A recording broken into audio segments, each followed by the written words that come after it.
Българската национална телевизия представя серийния анимационен филм "Вирусите атакуват". Герой петима, като теб и мен изглеждат, но те са за Земята последната надежда. Вирусите зли днес ще победят и от страшните беди Земята ще спасят.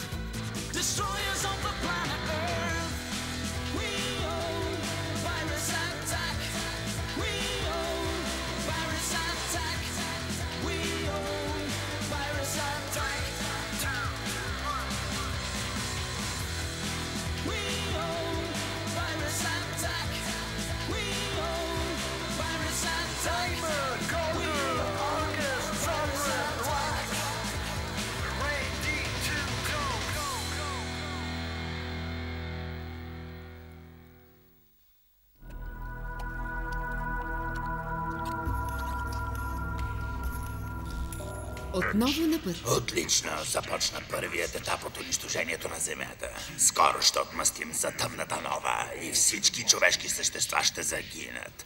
Урла, къде си, жалък червей? Викате ли ме, господарю?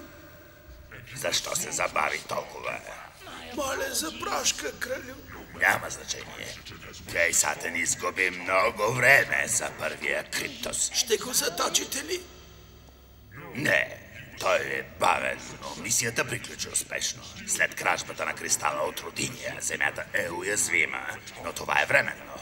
Трябва да действаме бързо, да не допуснем хората отново да затруднят операциите ни. На друг ли ще възложите задачата? Точно за това те повиках. Ще ми предложиш ли някого?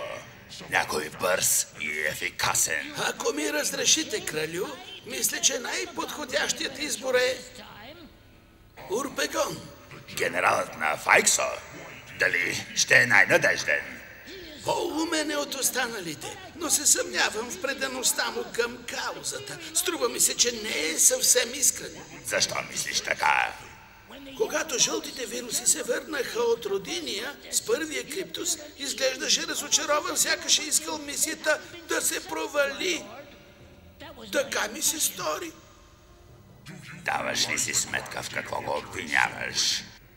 Намекваш, че Урпегон подкрепя тези, които ни унищожават и преследват из цялата галактика. Ако предположенията ти са верни, по-добре е да го знаем на време. Свършиме с генералите. Ще възложа следващата мисия на Урпегон, но този път ще следиш всяко негово действие.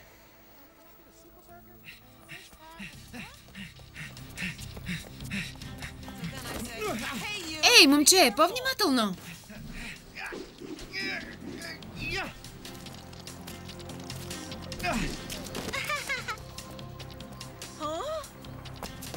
Извинявай за балона. Ще го изпреваря. Ще съжалява, че ме е предизвикал. Внимателно, внимателно. Време е за малко приключение.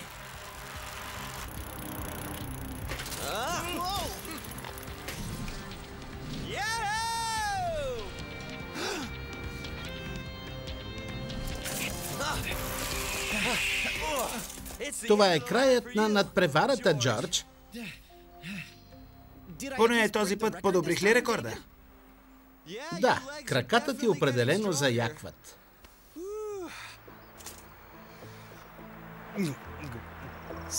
Прекрасно е. Аз черпя.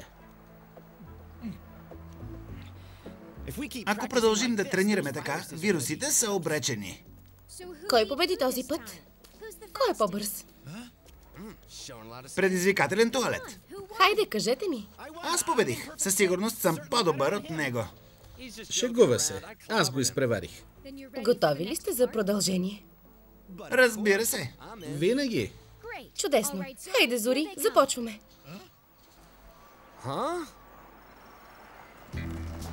Много интересно.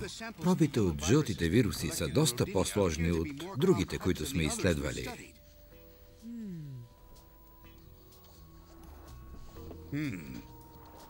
Това е нещо съвсем ново, Едуард. Не мога да определя състава им. Да, явно съдържат вещество, което компютърът не разпознава.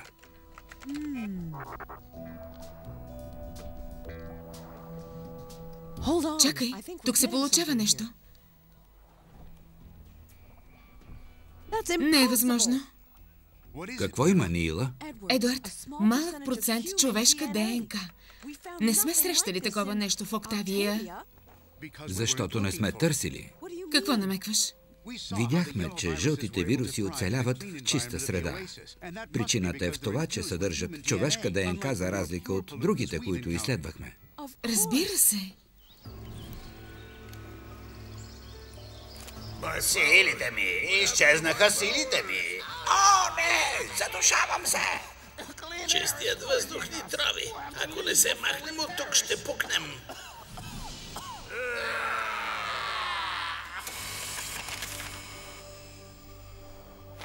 Но как са го постигнали? Как са комбинирали гените? И защо само някои са такива, а не всички? Не знам, но съм сигурен, че това е пътят. Ще разберем какво е довело вирусите тук. Но какво общо има родиния с това?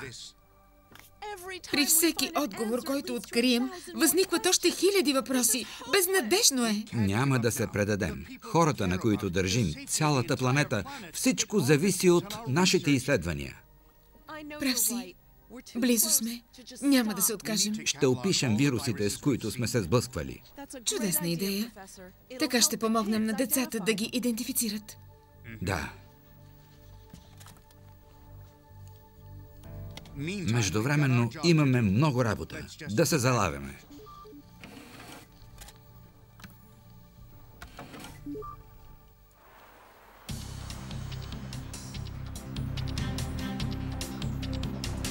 Знаех, че някой ден ще стигна върха. Да, чудесна гледка, но защо сме тук?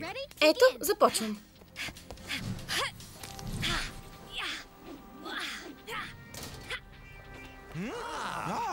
Беше страхотно. Съвършено. Ще се справите ли по-добре от мен? Предизвикателство, а? Аз го приемам.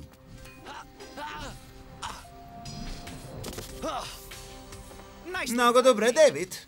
Естествено за начинаещ.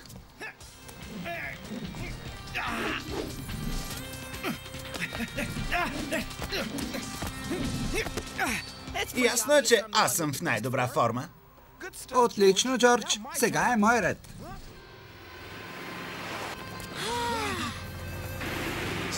Спокойно, дръж се. Ще се справиш.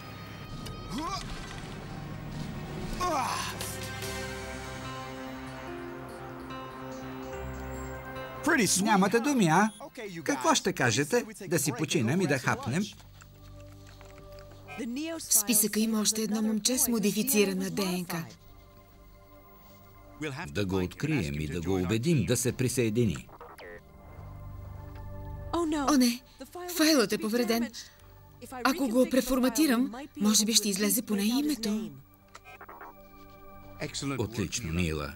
Това е достатъчно, за да продължим. Но къде ще намерим Роден Миколей? Пише, че работи в цирка Дорофи. Но те обикалят света. Нямаме представа къде са. С всяка крачка става все по-сложно. Но наистина имаме нужда от него. Откъде ще започнем? От списъка на местата, които циркът обикаля. Аз ще повикам децата. Потегляме. От тези тренировки огладнях. Искам 3 хамбургера с горчица, кетчуп и майонеза, пържени картофки и 3 безалкохолни. Да, веднага. А десерт? Ананасов сладолед в купа с размерите на малка спортна кола.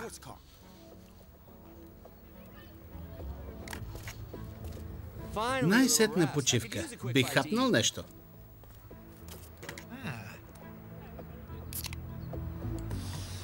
Кога ще получим храна?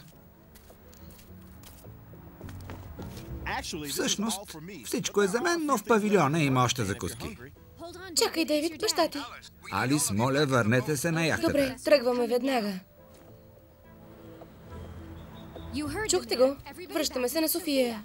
Хайде. Не може ли да хапна? Дългът ни зове, Зори.